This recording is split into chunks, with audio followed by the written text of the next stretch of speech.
Biar kata rencana sekolah tatap muka sudah resmi dibatalkan akibat angka penyebaran COVID-19 yang masih meresahkan. Beberapa uang tua sama siswa yang ditemui oleh tim liputan PAL TV sebenarnya masih pengen sekolah tatap muka dilakukan.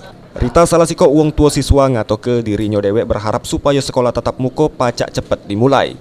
Karena sekolah daring kurang efektif untuk pembelajaran anak di mana yang belajar justru uang tua dan bukan siswanya. Kalau bisa sih masalah sekolah, jadi kan anak-anak juga kalau misalnya belajar dari HP kan takutnya kan bukannya belajar malah uang tua yang belajar kan. Jadi kalau bisa masalah sekolah kan atau separuh siang separuh pagi saya itu. Mungkin harapan kita sebagai orang tua ya ke depannya itu bagusnya tuh untuk sekolah tatap muka apa daring kalau secara Tatap umum? muka. Ngapa tuh? Karena kan biar murid-murid juga yang anak-anak juga bisa belajar langsung ini kan langsung ketemu gurunya nih bisa dijelasin mata pelajarannya.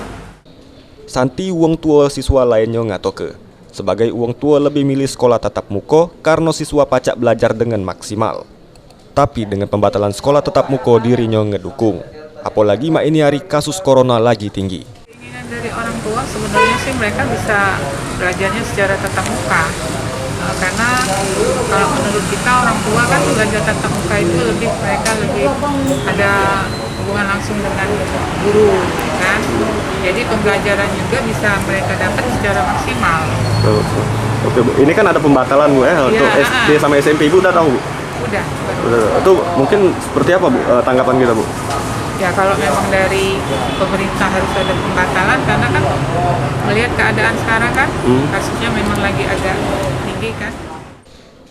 Sementara itu M. Alfa Juliansa yang merupakan siswa SMP Nurul Fala kelas 9 ngatoke kecewa dengan keputusan dari wali kota Palembang yang ngebatal ke sekolah tatap muka, di mana dirinya sudah mempersiapkan diri untuk belajar tatap muka dan juga sudah merindu dengan kawan sekolah. Dibatalkan. Abang Jaya batal ke sekolah tatap muka. Jadi kita kecewa. Kecewa. Ngapa kita kecewa tuh? Ini apa lupa kawan baru ada. Udah ketemu kawan baru. Nggak bisa ketemu sama kawan-kawan. Kawan-kawan lama. Kawan-kawan dari jauh Lah kangen belajar sekolah. Santi Pratama, Irawan, PAL TV.